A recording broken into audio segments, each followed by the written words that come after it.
नमस्कार, मैं अंजू सांगवा, सहायक आचार्य हिंदी, राजकीय महाविद्यालय श्री डूंगरगढ़ बीकानेर से श्री डूंगरगढ़ कॉलेज द्वारा चलाई जा रही ऑनलाइन क्लासेज में आप सभी का स्वागत है। आज के वीडियो में हम बीए प्रथम वर्ष के पाठ्यक्रम में संकलित आधुनिक कथा साहित्य पुस्तक की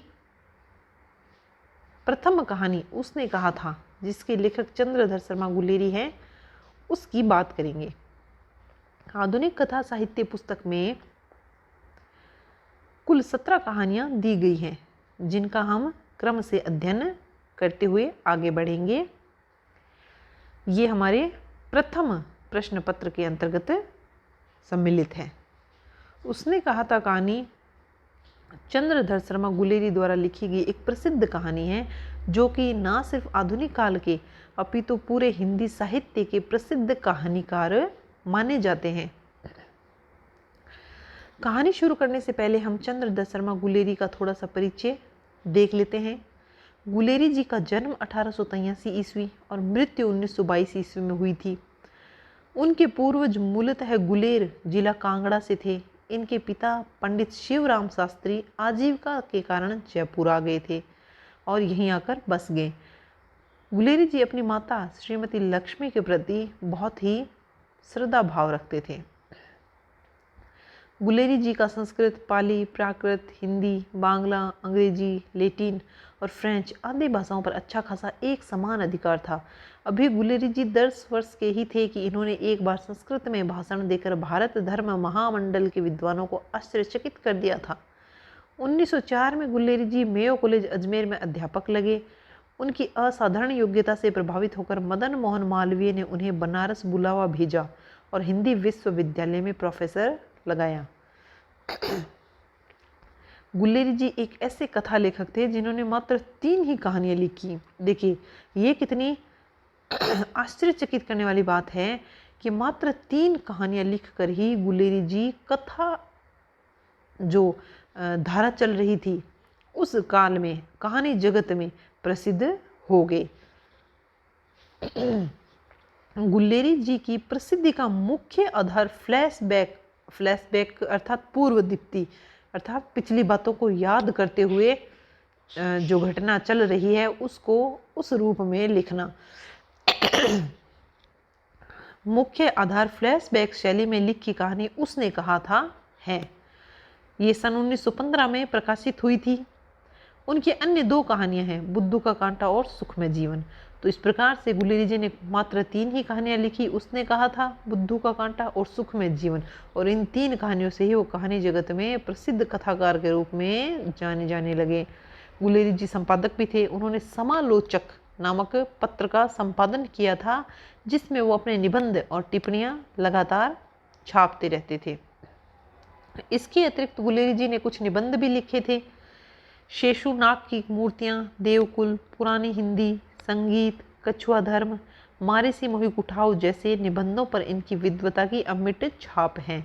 दुखद बात यह है कि मात्र 39 वर्ष की अल्प आयु में ही ये विद्वान 12 सितंबर 1922 को काशी में स्वर्गवास को प्राप्त हो गए।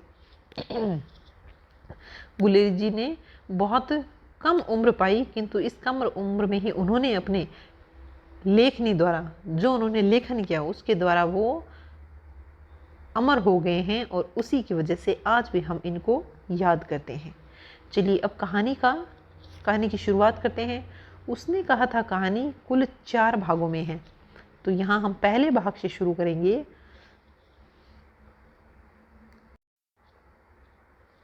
बड़े बड़े शहरों के इक्की गाड़ी वालों के जबान के कोड़े से जिनकी पीठ छिल गई है और कान तक पक गए हैं, उनसे हमारी प्रार्थना है कि अमृतसर के बम्बू काट वालों की बोली का मरहम लगावें। जब बड़े बड़े शहरों की चौड़ी सड़कों पर घोड़े की पीठ को चाबुक से धुनते हुए इक्के वाले सभी घोड़े की नानी से अपना निकट संबंध स्थिर करते हैं, कभी राह चले पैदलों के आंखों के न होने पर तरस खाते हैं, कभी उनके पैरों की उंगलियों के पोरों को चींथ कर अपने ही को सताया हुआ बताते हैं और संसार भर की ग्लानि, निराशा और क्षोभ के अवतार बने नाक की सीध चले जाते हैं, तब अमृतसर में उनके ही बिरादरी वाले तंग चक्करदार गलियों में हर एक लड्ढी वाले के लिए ठहर कर सब्र का समुद्र उमड़ा कर बचो खालसा जी, हटो भाई जी, ठहरना भाई, आने दो लाला जी, हटो बादशाह कहते हुए सफ़ेद फेंटों, खच्चर और बतकों, गन्ने और खोमचे और भारे वालों के बगल में से राह लेते हैं। क्या मजाल है जी और साहब बिना सुने किसी को हटना पड़े। यह बात नहीं कि उनकी जीप चलती ही नहीं, पर मीठी छुरी की तरह। यदि कोई बुढ़िया बार बार चेतावनी देने पर भी लीक से नहीं हटती तो उनकी वचनावली के ये नमूने हैं। हट जा जीने जोगिए, हट जा कर्मा वालिए, हट जा पूता प्यारिए, बच जा लंबी उम्रा वालिए। समष्टि में इसका अर्थ है कि तू जीने योग्य है, भाग्यशाली है, पुत्रों की प्यारी है, लंबी उम्र तेरे सामने है, तू क्यों मेरे पहियों के नीचे आना चाहती है, बच जा। ऐसे बम्बू कार्ट वाली के बीच में से होकर एक लड़का और एक लड़की चौक की एक दुकान पर आ मिले। उनके बालों और उनके ढीले सूथने से जान पड़ता था कि दोनों सिख हैं। वह अपने मामा के केश धोने के लिए दही लेने आया था और वह रसोई के लिए बढ़िया। दुकानदार परदेसी से गूंथ रहा था जो शेर भर गीले पापड़ों की गड्डी को गिने बिना हटता न था। तेरे घर कहाँ है? मगरे में। और तेरे? मांझे में। यहाँ कहाँ रहती है? अत्तर सिंह की बैठक में, वे मेरे मामा होते हैं। मैं भी मामा के यहाँ रहता हूँ, उनका घर गुरु बाजार में है। इतने में दुकानदार निपटा और इनका सौदा देने लगा। सौदा लेकर दोनों साथ साथ चले। कुछ दूर जाकर लड़के ने मुस्कुराकर पूछा, तेरी कुड़माई हो गई? इस पर लड़की कुछ आंखें चढ़ाकर धत कहकर दौड़ गई और लड़का मुंह देखता रह गया। देखिए, एक छोटा सा लड़का है और एक लड़की है जो सामान लेने के लिए एक ही दुकान में आते हैं, वहाँ मिलते हैं, वहाँ उनकी बातचीत चालू होती है। दोनों ही अपने मामा के यहाँ रहने के लिए आए हुए हैं। लड़की कहती है कि मैं मगरे में रहती हूँ और लड़का मांझे में रहता है। और जब सामान लेकर वो जाने लगते हैं तो लड़का उसे पूछता है कि क्या तेरी कुड़माई होगी? कुड़माई अर्थात सगाई। तो लड़की उसे धत कहकर चली जाती है। दूसरे तीसरे दिन सब्जी वाले के यहाँ, दूध वाले के यहाँ अकस्मात दोनों मिल जाते। महीना भर यही हाल रहा। 2-3 बार लड़के ने फिर पूछा, तेरी कुड़माई हो गई? और उत्तर में वही धत मिला। एक दिन फिर लड़के ने वैसे ही हंसी में चिढ़ाने के लिए पूछा तो लड़की लड़के की संभावना के विरुद्ध बोली, हाँ हो गई। कब? कल। देखती नहीं है रेशम से कड़ा हुआ शालू। लड़की भाग गई। लड़के ने घर की राह ली। रास्ते में एक लड़के को मोरी में ढकेल दिया, एक छाबड़ी वाले की दिन भर की कमाई खुई, एक कुत्ते पर पत्थर मारा और एक गोभी वाले के ठेले में दूध उड़ेल दिया। सामने नहाकर आती हुई किसी वैष्णवी से टकराकर अंधे की उपाधि पाई, तब कहीं घर पहुंचा। तो इस प्रकार से ये कहानी का प्रथम भाग है जहाँ एक लड़का और लड़की मिलते हैं और दोनों की काफ़ी दिनों तक मुलाकात चलती रहती है। लड़का हमेशा उसे चिढ़ाते हुए पूछता है कि क्या तेरी सगाई होगी। एक दिन अंत में लड़के की आशा के बिल्कुल विपरीत लड़की हाँ का उत्तर दे देती है कि हाँ मेरी सगाई कल हो गई है। ये कहकर लड़की वहाँ से चली जाती है और लड़का भी अपने घर की ओर जाता है, किंतु रास्ते में काफ़ी लोगों से टकराते हुए बचते बचाते जैसे तैसे घर पहुँचता है, क्योंकि इस बात ने उस लड़के का दिल तोड़ दिया था। यहाँ पर कहानी का पहला भाग खत्म होता है और कहानी का दूसरा भाग शुरू होता है। राम राम, यह भी कोई लड़ाई है? दिन रात खंदकों में बैठ हड्डियाँ अकड़ गई। लुधियाने से 10 गुना जाड़ा और मैं और बर्फ ऊपर से पिंडलियों तक कीचड़ में धंसे हुए हैं। गनीम कहीं दिखता नहीं। घंटे 2 घंटे में कान के पर्दे फाड़ने वाले धमाके के साथ सारी खंदक हिल जाती है और 100-100 गज धरती उछल पड़ती है। इस गेबी गोले से बचे तो कोई लड़े। नगर कोट का जलजला सुना था। यहाँ दिन में 25 जलजले होते हैं। जो कहीं खंदक से बाहर साफा या कोहनी निकल गई तो चटाक से गोली लगती है। न मालूम बेईमान मिट्टी में लेटे हुए हैं या पत्तियों में छिपे रहते हैं। लहना सिंह, और 3 दिन हैं, 4 तो खंदक में बिता ही दिए। परसों रिलीफ आ जाएगी और फिर 7 दिन की छुट्टी। अपने हाथों झटका करेंगे और पेट भर खाकर सो रहेंगे।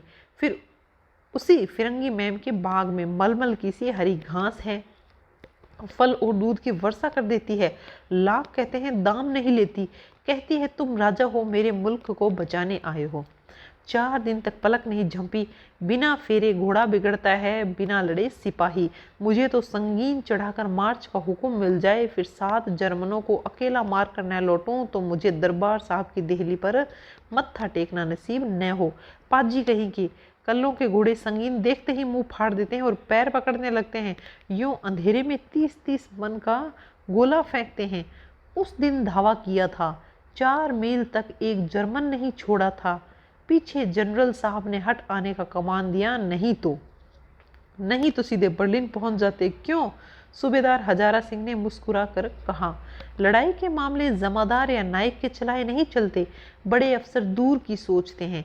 300 मील का सामना है, एक तरफ बढ़ गए तो क्या? सूबेदार जी सच है, लहना सिंह बोला, पर करें क्या? हड्डियों हड्डियों में जाड़ा धंस गया है, सूर्य निकलता नहीं और खाई में दोनों तरफ से चंबे की बावलियों के से सोते झर रहे हैं। एक धावा हो जाए तो गर्मी आ जाए। उद्मी उठ, सिगड़ी में कोले डाल। वजीरा, तुसी 4 जने बाल्टियां लेकर खाई का पानी बाहर फेंको। महासिंह, शाम हो गई है, खाई के दरवाजे का पहरा बदल दे। ये कहते हुए सूबेदार सारी खंदक में चक्कर लगाने लगे। वजीरा सिंह पलटन का विदूषक था। बाल्टी में गंदला पानी भरकर खाई के बाहर फेंकता हुआ बोला, मैं पाधा बन गया हूँ, करो जर्मन के बादशाह का तर्पण। इस पर सब खिलखिला पड़े और उदासी के बादल फट गए। लहना सिंह ने दूसरी बाल्टी भरकर उसके हाथ में देकर कहा, अपनी बाड़ी के तरबूजों में पानी दो, ऐसा खाद का पानी पंजाब भर में नहीं मिलेगा। हाँ, देश क्या है, स्वर्ग है। मैं तो लड़ाई के बाद सरकार से 10 घुमाव जमीन यहीं मांग लूंगा और फलों के बूटे लगाऊंगा। लाडी होरा को भी यहीं बुला लोगे, यहाँ वही दूध पिलाने वाली फिरंगी मैम। तो इस प्रकार से एक खंदक में कुछ सैनिक बैठे हैं, जिनमें से हजारा सिंह है, वजीरा सिंह है, बोधा है, महासिंह है। ये सब मिलकर उस खंदक में काफ़ी दिनों से बैठे हैं। 7 दिन बाद उनके लिए मदद आने वाली थी, जिसमें से 4 दिन बीत चुके हैं, 3 दिन और बाकी हैं। वो जर्मनों से लड़ाई कर रहे हैं और यहाँ पर बैठकर वो आने वाली सहायता का इंतज़ार कर रहे हैं। जो उनकी खंदक है, जो गुफा है जिसके अंदर वो छुपे हुए हैं, वहाँ दोनों तरफ से पानी आता रहता है, तो उन्हें बार बार बाल्टियों से भर के पानी बाहर निकालना पड़ता है। यही सब दृश्य यहाँ पर चल रहा है, हंसी मजाक का माहौल है। चुप कर, यहाँ वालों को शर्म नहीं, देश देश की चाल है। आज तक मैं उसे समझा नहीं सका कि सिख तंबाकू नहीं पीते, वह सिगरेट देने में हट करती है, होठों में लगाना चाहती है, और मैं पीछे हटता हूँ तो समझती है कि राजा बुरा मान गया, अब मेरे मुल्क के लिए लड़ेगा नहीं। अच्छा, अब बोधा सिंह कैसा है? अब यहाँ पर एक और नया पात्र आया है, बोधा सिंह, जो कि हजारा सिंह का पुत्र है। अच्छा है, जैसे मैं जानता ही नहीं हूँ। रात भर तुम अपने दोनों कंबल उसे उड़ाते हो और आप सिगड़ी के सहारे गुजर करते हो। उसके पहरे पर आप पहरा दे आते हो, अपने सूखे लकड़ी के तख्तों पर उसे सुलाते हो, आप कीचड़ में पड़े रहते हो। नहीं, तुम न मानदे पड़ जाना। जाड़ा क्या है, मौत है, और निमोनिया से मरने वाले को मुर्बे नहीं मिला करते। मेरा डर मत करो, मैं तो बुल्लल की खड्ड के किनारे मरूंगा। भाई कीरत सिंह की गोद पर मेरा सिर होगा और मेरे हाथ के लगाए हुए आंगन के आम के पेड़ की छाया होगी। यहाँ पर सूबेदार हजारा सिंह और सिपाही लहना सिंह के बीच में वार्तालाप हो रही है। हजारा सिंह को पता है कि लहना सिंह उनके पुत्र बोधा सिंह का बहुत ही अधिक ध्यान रखता है, तो वो उसे कहता है कि तुम अपनी कंबल भी उसे उड़ा देते हो और अपने सूखे बिस्तर पर भी उसे सुलाते हो। ऐसा करते करते कहीं तुम बीमार मत पड़ जाना, क्योंकि तुम जो कह रहे हो ना कि यहाँ लड़ाई ख़त्म होने के बाद मुर्बे में जाके खेती करूँगा तो निमोनिया हो जाएगा, तो यहीं मर जाओगे, और मरने वालों को मुर्बे नहीं मिला करते। तो लहना सिंह यहाँ पर अपना स्वप्न व्यक्त करता है कि वो ऐसे नहीं मरेगा। वो कहता है कि मैं तो बुल्लल की खड्ड के किनारे मरूंगा, जहाँ पर कीरत सिंह जो कि उसका भाई है, उसकी गोद में मेरा सिर होगा, और जो मैंने आम का पेड़ लगाया उस पेड़ के नीचे मैं सोया हुआ होऊंगा। वजीरा सिंह ने त्योगी चढ़ाकर, त्योगी गलत शब्द है, त्योरी। वजीरा सिंह ने त्योरी चढ़ाकर कहा, क्या मरने की बात लगाई है मेरे जर्मन और तुर्क? हाँ भाइयों, कुछ गाओ। कौन जानता था कि दहाड़ियों वाले घर बारी सिख ऐसे लुच्चे का गीत गाएंगे। पर सारी खंदक गीत से गूंज उठी और सिपाही फिर ताजी हो गए, मानो 4 दिन से सोते और मौज ही करते रहे हों।